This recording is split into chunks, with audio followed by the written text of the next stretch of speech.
استاد محترم، یہ جو مشرق کی ذبیح کا مسئلہ چل رہا ہے،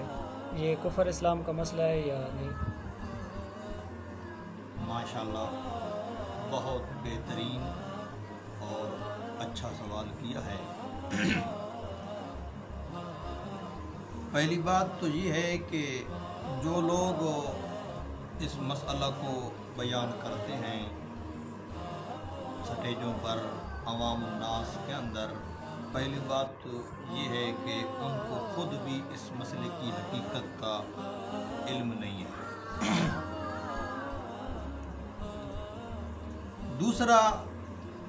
جو ہے، یہ مسئلہ کفر اسلام کا نہیں ہے، بلکہ اس کی کوئی اتنی حیثیت نہیں ہے کہ اس کو اتنا عام کیا جائے۔ اور جو لوگ بیان کرتے ہیں ان کے نزدیک یہ مسئلہ قطعی ہے اور قرآنی مسئلہ ہے، بالکل نص قطعی سے وہ کہتے ہیں کہ یہ ثابت ہے۔ جو مسئلہ قطعی ہوتا ہے، جو مسئلہ قطعی الدلالت ہوتا ہے، تو جو بندہ اس کا منکر ہوتا ہے وہ کافر ہوتا ہے۔ جس طرح کہ ہم کہتے ہیں کہ جو بندہ علم غیب کا قائل ہے، کائنات کے اندر کسی مخلوق کے لیے بھی، حتیٰ کہ امام الانبیاء حضرت محمد مصطفیٰ صلی اللہ علیہ وسلم کے لیے علم غیب کا قائل ہے، وہ کافر ہے۔ کیوں؟ اس کے کافر ہونے کی وجہ یہ ہے کہ قرآن کے اندر نص قطعی الثبوت اور قطعی الدلالت موجود ہے۔ قُلْ لَا يَعْلَمُ مَنْ فِي السَّمَاوَاتِ وَالْأَرْضِ الْغَيْبَ إِلَّا اللَّهُ، یہ صراحتاً نفی ہے۔ وَلَا أَعْلَمُ الْغَيْبَ،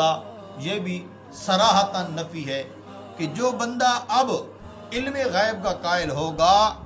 تو وہ کافر ہوگا، کیونکہ یہ قطعی مسئلہ ہے، قطعی الثبوت بھی ہے اور قطعی الدلالت بھی ہے۔ اسی طرح نبی علیہ الصلوۃ والسلام کے لیے مختار کل کا قائل ہونا،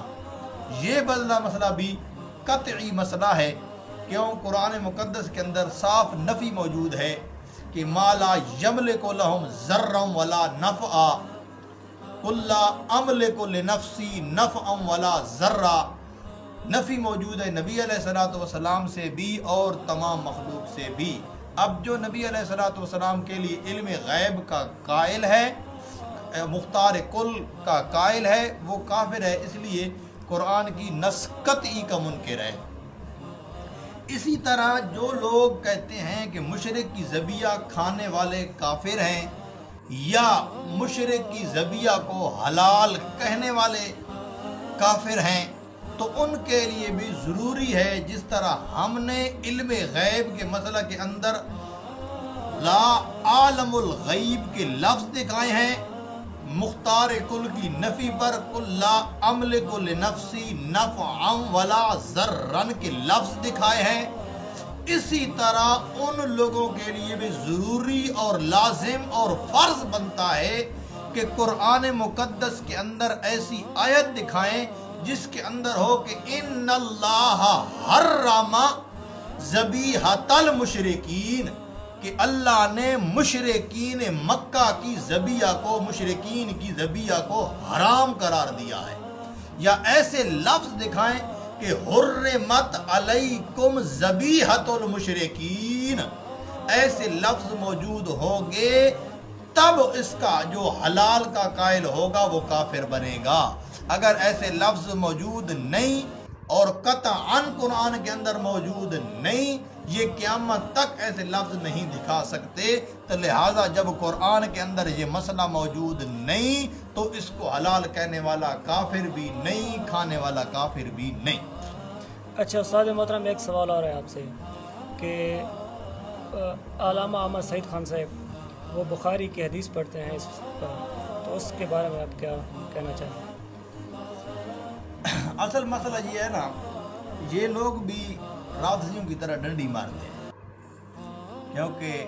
رافضی بھی یہی کہتے ہیں کہ حضرت علی جو ہے نا خلیفہ بلا فصل ہیں اور یہ منسوس مسئلہ ہے، حالانکہ کوئی نص موجود نہیں ہے قرآن کے اندر۔ اس طرح یہ بھی یہی ذبیحہ کے بارے میں بھی یہی کہتے ہیں۔ تو جو بخاری شریف کی جو علامہ صاحب وہ بزرگ تھے وہ بات کرتے تھے نا، تو اس کے اندر بھی وہ کچھ غلطی کرتے تھے۔ بخاری کے اندر جو ہے نا وہ لفظ اور ہیں جو علامہ صاحب بیان کرتے تھے، وہ اگلے لفظ چھوڑ دیتے تھے۔ تو وہ صاف لفظ موجود ہے کہ وہ بتوں کے بارے میں بات ہے، کیونکہ بتوں کا نام ذبح کرتے تھے اور بتوں کے نام پہ ذبح کرتے تھے۔ یہ بخاری شریف صفحہ 827 ہے۔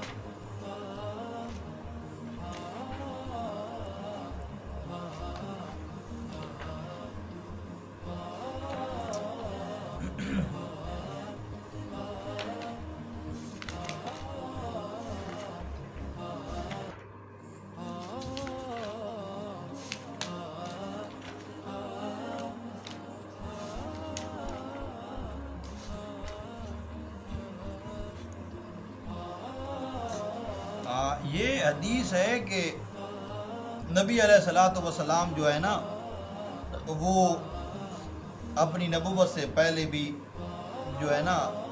ایک مشرکین مکہ نے دعوت کی نبی علیہ الصلوۃ والسلام کو، فقدم الیہ رسول اللہ صلی اللہ علیہ وسلم سفرۃ فیہا، اس کے اندر گوشت تھا ایک ٹرے کے اندر، فابا، تو نبی علیہ الصلوۃ والسلام نے انکار کر دیا، ان یاکل منہا، یہ کہ کھائیں اس سے، ثم قالا، پھر فرمایا نبی علیہ الصلوۃ والسلام نے، انی لا آکل مما تذبحون، کہ بے شک میں نہیں کھاتا اس میں سے جو تم ذبح کرتے ہو، علی انصابکم، اپنی تھانگاہوں پر جو ذبح کرتے ہو میں وہ نہیں کھاتا، ولا ناکل، اور میں نہیں کھاتا، الا مما ذکر اسم اللہ علیہ، میں تو وہ کھاتا ہوں جس پر اللہ کا نام ذکر کیا جائے۔ تو حضرت صاحب اب دنیا سے چلے گئے، ہم کیا کہہ سکتے ہیں، لیکن وہ آدھی حدیث پڑھتے، لا آکل مما تذبحون، یہاں تک پڑھتے تھے۔ اگلے لفظ یہ بخاری کے ساتھ موجود ہے، علی انصابکم ولا ناکل الا مما ذکر اسم اللہ علیہ، یہ لفظ نہیں پڑھتے تھے۔ اب ان بے وقوف سے اور مرکزی والوں سے سوال کرو کہ ہمیں تو یہ تو بتا دو کہ مشرکین مکہ کی ذبیحہ کے حرام ہونے کی وجہ کیا ہے، وہ حرام کیوں ہے؟ اور بریلوی جو ہیں موجودہ دور کے مشرک، ان کو چھوڑو، ہم سوال کرتے ہیں کہ جو نبی علیہ الصلوۃ والسلام کے مخاطب تھے مشرک، یہ قرآن کفر اسلام کا جو مسئلہ ہے ان کے نزدیک،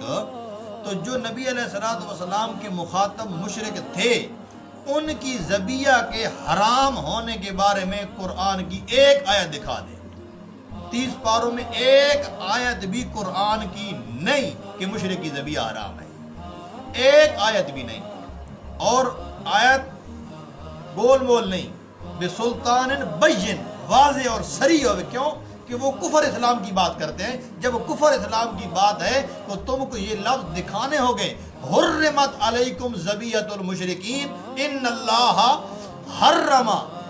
ذبیحۃ المشرکین، اس طرح کے لفظ دکھانے ہوگے تب یہ مسئلہ ثابت ہوگا، اگر اس طرح کے لفظ نہیں تو پھر یہ کفر اسلام کا مسئلہ بھی نہیں، جب کفر اسلام کا مسئلہ بھی نہیں پھر جھگڑا بھی نہیں۔